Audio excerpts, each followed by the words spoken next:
Abonné na biso, il y a Dr News, mbote na bino, ba Congolais de père et de mère, ba compatriotes na biso partout dans le monde.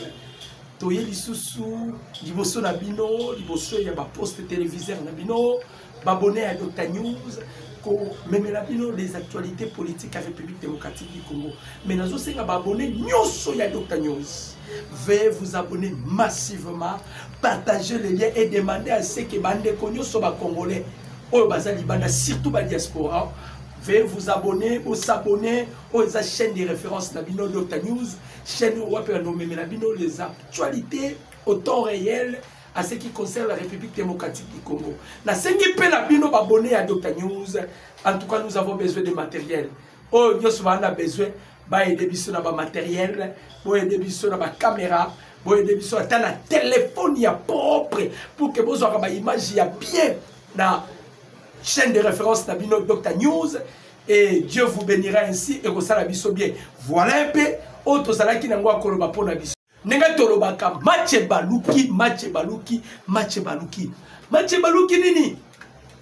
Enfin le général Michel Karoun Makanika envoyé en enfer. Le général Makanika, pardon, le colonel Michel Rakundo Makanika envoyé en enfer. Et ça y est mon côté, avec le général Olivier Gassita, envoyé aussi en enfer. Les langues se délient à la communauté internationale. Les États-Unis s'imposent et décident de clouer Paul Kagame. La Russie intervient. Qu'est-ce qui se passe? Emmanuel Macron effacé. Bande comme Congolais mbote na bino, mbote toye vraiment ko solo là, na ba Congolais de père et de mère. Ba union so bala na kabiso na ba YouTube, na ba poste téléviseur na bino. Toye to solo là si les actualités politiques ya République démocratique du Congo. Bande comme Congolais na lobaki na bino puis na so continuer koloba na bino. Un vrai Congolo ko koleksa mukolote sa koluka koyeba mboka no la kindenge nini mboka na yo la mukindenge nini. Un vrai Congolais, vous êtes censé de connaître quel est l'état de santé de votre pays. Un vrai Congolais, vous êtes censé koyeba même l'état de santé ya mukonzi ya mboka Félix Antoine Tshisekedi Tshilombo. Un vrai Congolais, tu es censé ya koyeba makamuzo le kana mboka na yo. La paix a changé les camps. Vous savez que Paul Kagame a salaki évasion à Goma. Paul Kagame a sali évasion à Bukavu. Il y a des gens là qui ont insulté le président de la République. Nalobaka na ba Congolais. Politique y a Tshisekedi ça tellement licolo. Voilà pourquoi ils ont embrayé même les Congolais. Il y a des Congolais qui, jusque-là, ne maîtrisent pas la politique du président Félix. Et ce que les gens oublient, Tshisekedi, il maîtrise la géopolitique. Le président Félix a bouleversé le monde. Donc, bientôt là, Kagame va subir. À Kosibir, ce n'est que le commencement. Toloba Kiango. Kobeta likofi eza synonyme à gagner bitumate. Toloba Kiango. Bandeko. Mbula kutu ya délige beta ici là. Mbula ya délige. Malgré que bomba batu me beta ici là. Et loko nini ko kozane bandeleza ngasuka.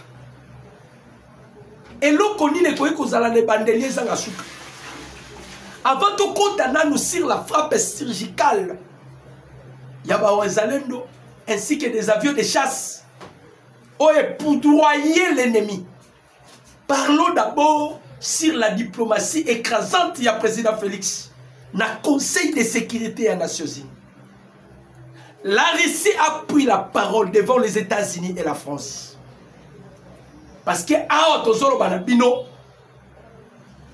le Conseil de sécurité des Nations Unies a pris 72 heures dans les États-Unis, ainsi que la Russie.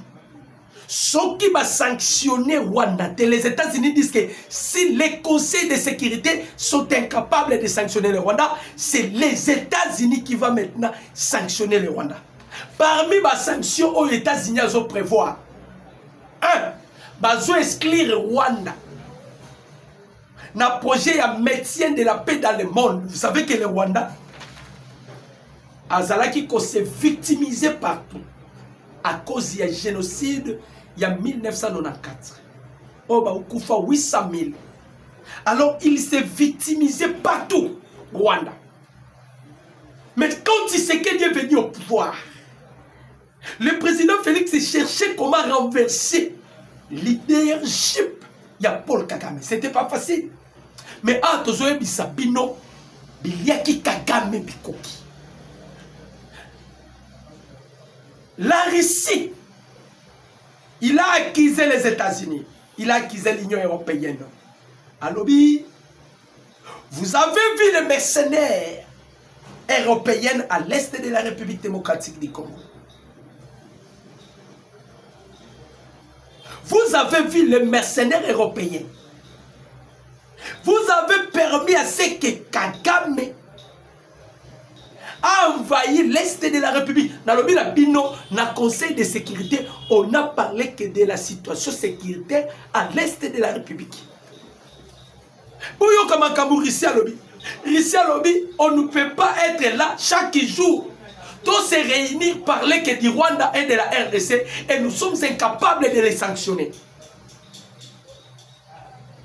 Jusqu'à quand continuerons-nous de se réunir contre ces deux pays? Rwanda qui est le plus petit et la RDC. Nous sommes incapables de les sanctionner. Pourquoi? Il faut procéder à une sanction. Quand le Rwanda a été doté de mercenaires, l'Union européenne, vous n'avez pas eu même l'État à dénoncer. Mais quand la RDC, là c'est la Russie, quand la RDC a commis qu'on procédait dans la démarche pour qu'on signe des accords militaires, maintenant vous accusez la Russie.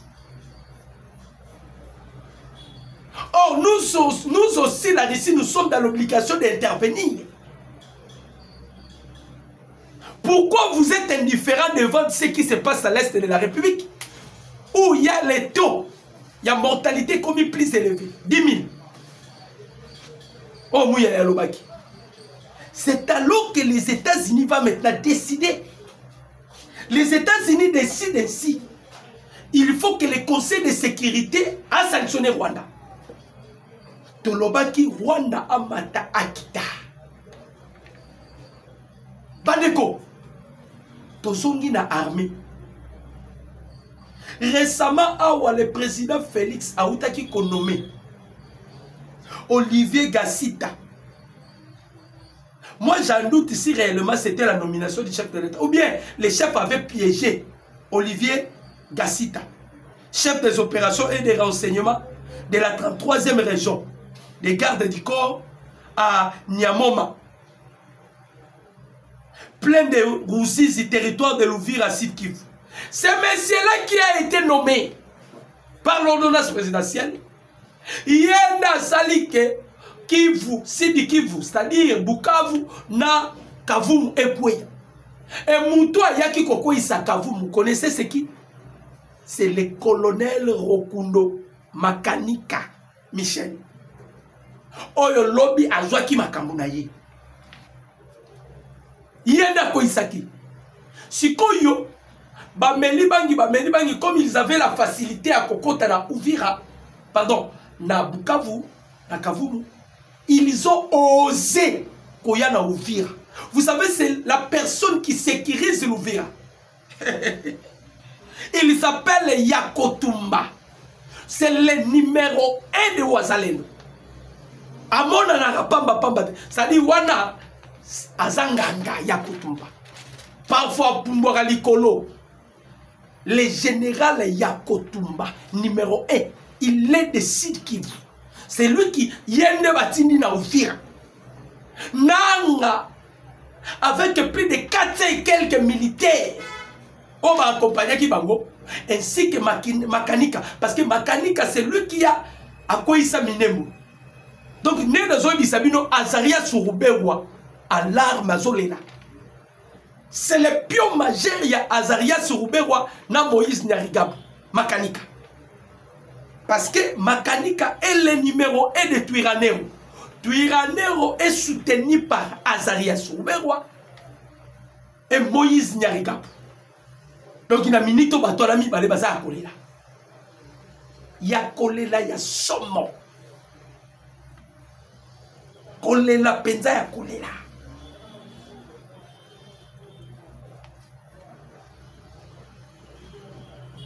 Baza ya kolela ya kolela. Pourquoi? Parce que nenge na zoe bisabino awa Makanika en enfer et que son âme repose en désordre.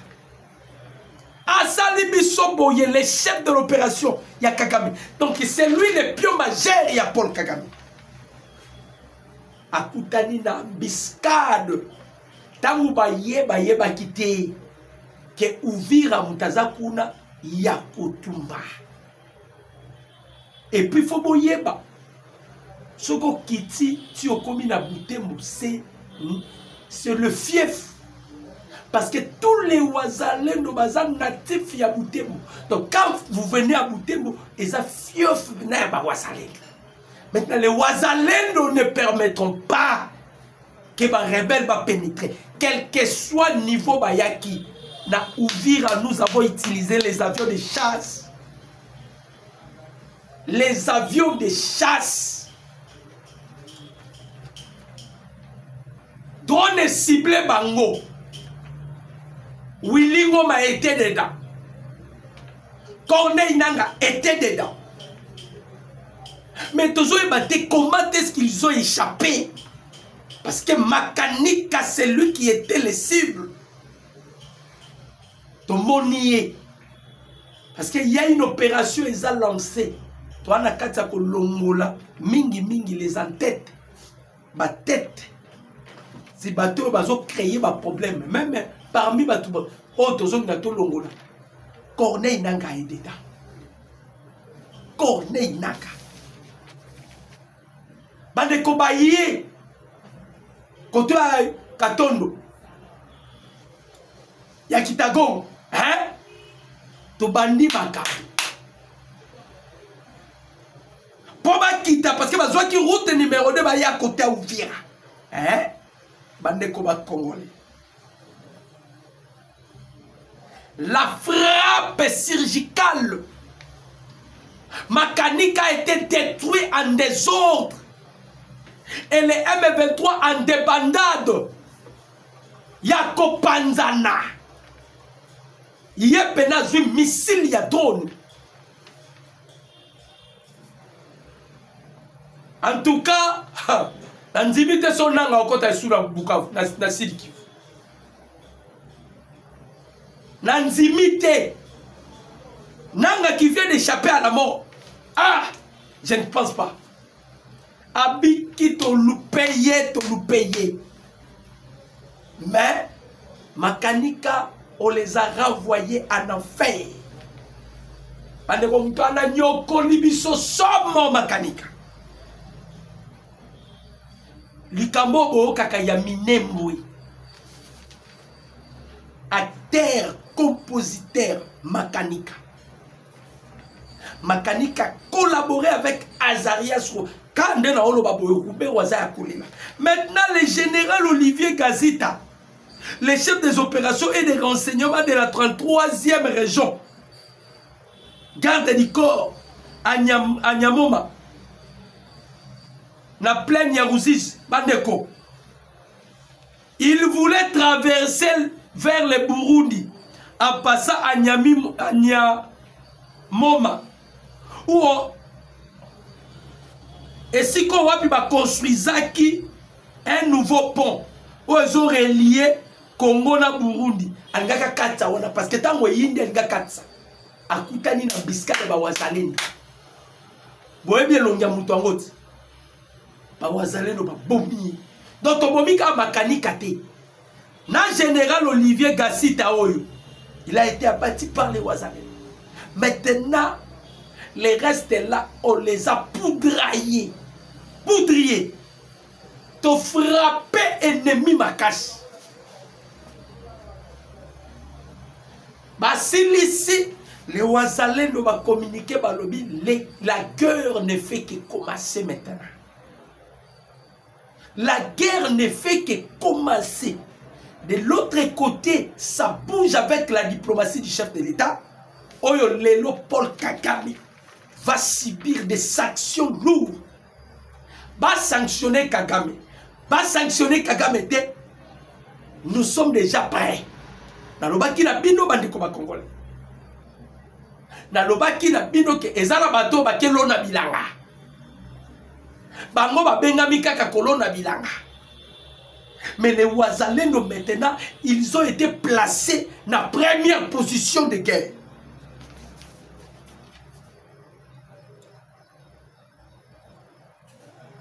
Pas placé bango dans la première position de guerre.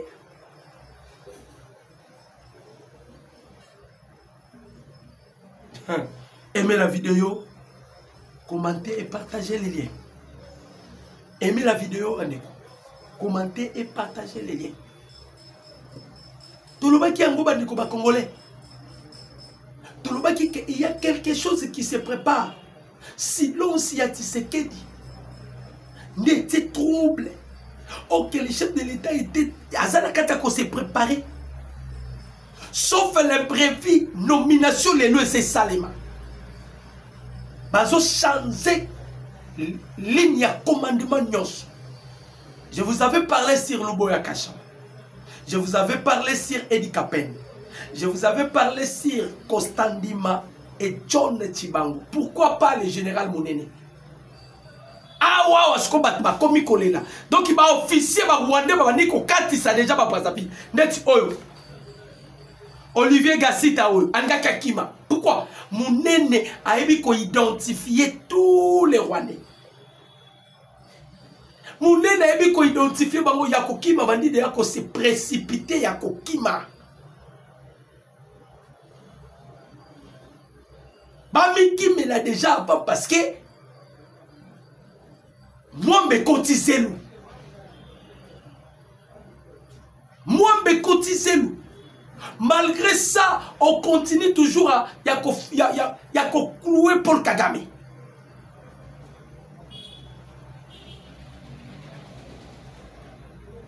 Toujours continuer à clouer.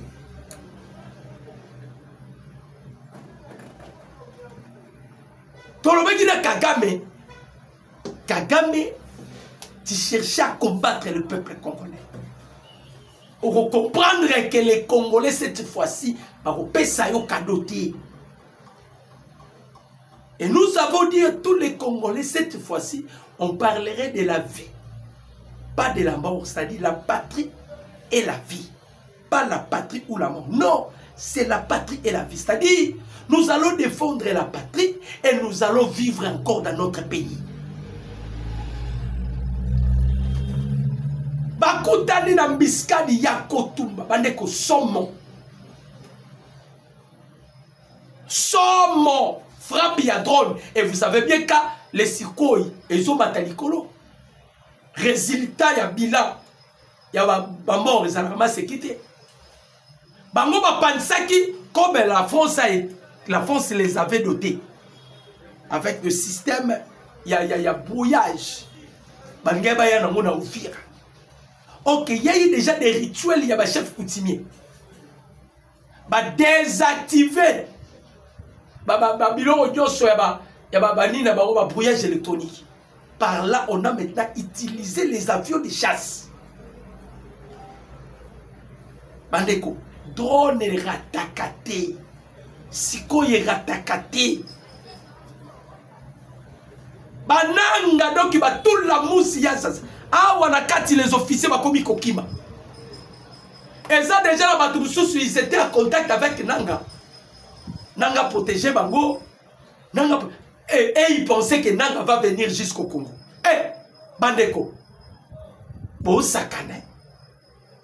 Kala sikoyo awawa. La façon dont on est en train de yako kanga. Ah on a sosenga ba autorité na biso. On nous a signalé 6000 mercenaires na Kingakati. To sengi bo kene kosa la perquisition te. Mais to sengi bo matisa drone. Bo poudrier Kingakati. Il y a des mercenaires à Kingakati. Oyo ba kota ki balobi bazo c'est la mot d'ordre. Mot d'ordre ya nini? Il voulait créer le chaos. C'est que des temps visionnaires. To pénétrer qui déjà bon. Pour vous comprendre que makambo comme na niveau likolo, lelo nazo bisabino. Tête à tête entre Marco Rubio, le patron de la diplomatie américaine avec Tete Antonio. Situation sécuritaire à l'est de la République. Surtout que Tshisekedi il était déjà en avance.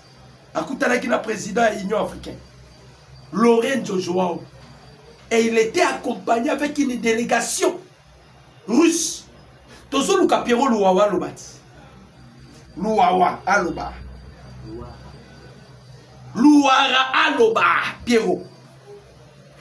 Bouchibe. Tolobaki bino nyoso totie bino na visère. On doit en finir avec Batouana nyoso. Makanika kwei Roubert Wabandi Kolela. Nyaruga Babandi Kolela. Paul Kagame Asimi Moutoualo bien chef d'opération na Ngayakei. Effectivement, Bakosila Yakusila. Bakosila. Et ça blaguite. Tolobaki Ango, cette fois-ci, on ne doit pas reculer. Et nous avons dit que le silence y a Tshisekedi. Et ça parce que le chef assis à se rendre qui compte que je vais combattre Kagame, mais l'arme la plus puissante pour affaiblir Kagame, on doit procéder à la diplomatie. Maintenant, la France qui s'entêtait d'exercer les droits de veto. Il y a déjà des pays à droit de veto et ennemis. Imaginez la Grande-Bretagne. La Grande-Bretagne a lobby, moi déjà, n'a qu'à déjà relation.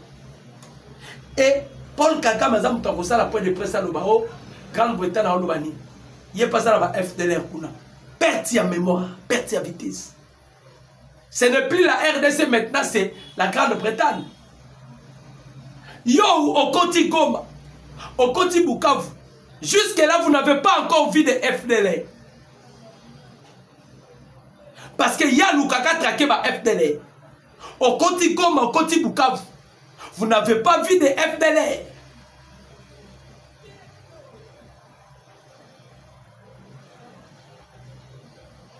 Vous n'avez pas vu les FDLR.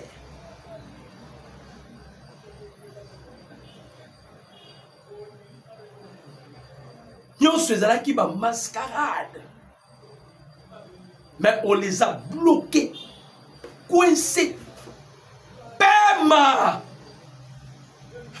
Les waza chouchou, les waza lendu.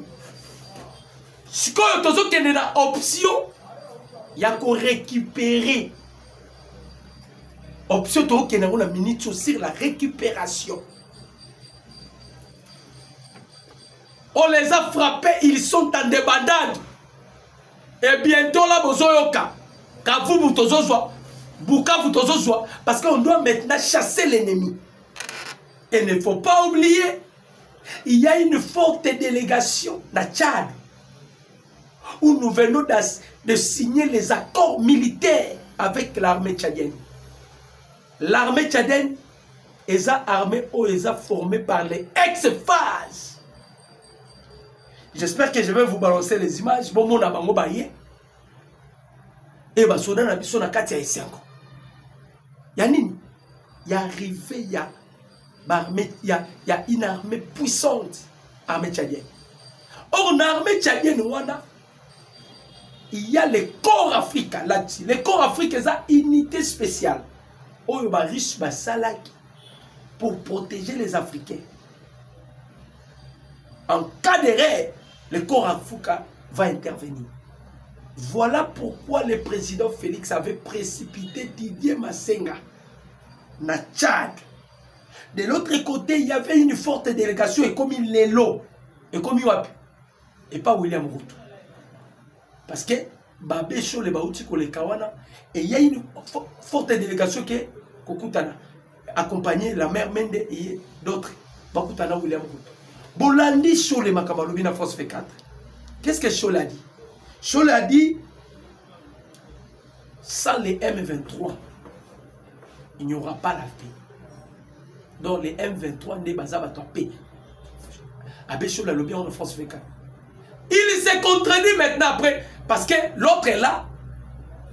L'Ilem Fongwami. Il dit que les Congolais pour s'imposer sur le plan de la balkanisation. Bamissousso Bazo rêve au Fayoulou qui va présider la transition. Par quelle magie? Par quelle magie? Tu sais qu'il y a un akata pour gagner diplomatie. Bino Bozo Yebate. On vient déjà de déployer une unité spéciale dans le Bino bientôt là. Parce que Bukavu et Kweyaki à cause de notable dans la société civile. Mais lorsqu'ils ont osé à Mekana Ouvira, là où se trouve le général Yakotumba, voilà la réponse. Plus de 400 et quelques militaires rwandais abattus. Makanika en enfer. Ainsi que Gassita Olivier, le général Gassita Olivier, qu'on nommé récemment Awa, chef des opérations et des renseignements de la 33e région, il y a garde du corps. Qu'on nommé récemment dans Silkiv. Il y a quoi ici? C'est-à-dire, c'est de la même manière avec Peter Chirimwami. C'est la constant Dimba Makambo. Pour battre Chirimwami. Et Chirimwami m'a donné le passoire. La suite à Chirimwami, c'est la mort. Quand on trahit les Congolais, sachez-le, vous finirez toujours par mourir. Moi, je vous ai toujours dit, chers Congolais, ce beau pays qui est l'objet d'un complot international, c'est le pays extrêmement sacré. C'est le pays extrêmement béni de Dieu. Voilà la raison pour laquelle, bien que Macron voulait que les chefs de l'État s'adhèrent dans l'occultisme, dans la formation, Tshisekedi a refusé. Comment la personne qui a pris ce pays a payé dans Maboko Yanzambe et ces dernières fois encore ce pays pour la cause qui s'en dans l'occultisme, le président Félix a refusé. Non, moni ba occultiste ba sangani. Quand vous voyez Sassou accepte qu'il y ait des commandos français, parce que Sassou, il fait partie dans l'occultisme, sont des francs-maçons. Et si le président Félix part malheur à côté, il serait contrôlé par les impérialistes. Voilà pourquoi le président Félix a refusé catégoriquement. Ce qu'on Bitumbo est déjà entre Union européenne avec Donald Trump, Union européenne qui soutiennent Paul Kagame. Trump ne peut pas soutenir Kagame. Les Américains maintenant prennent les devants pour la Makambouya RDC. Les Américains qui prennent les devants. Pour la Makambouya RDC.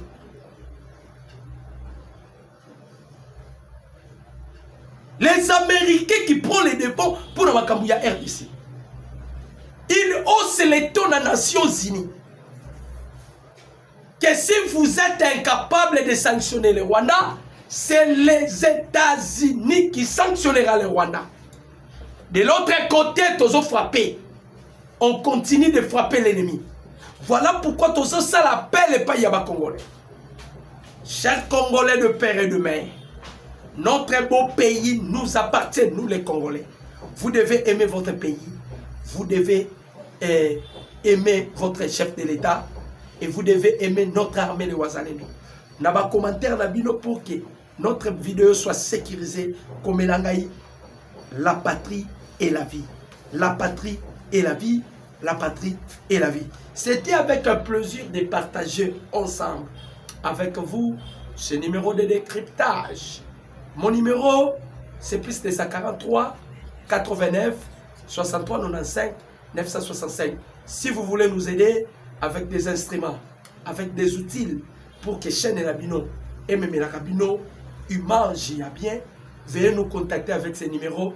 Toi, on a besoin de ma caméra, toi, on a besoin de téléphone, il y a bien pour que vous soyez bien. Que Dieu vous bénisse. Merci.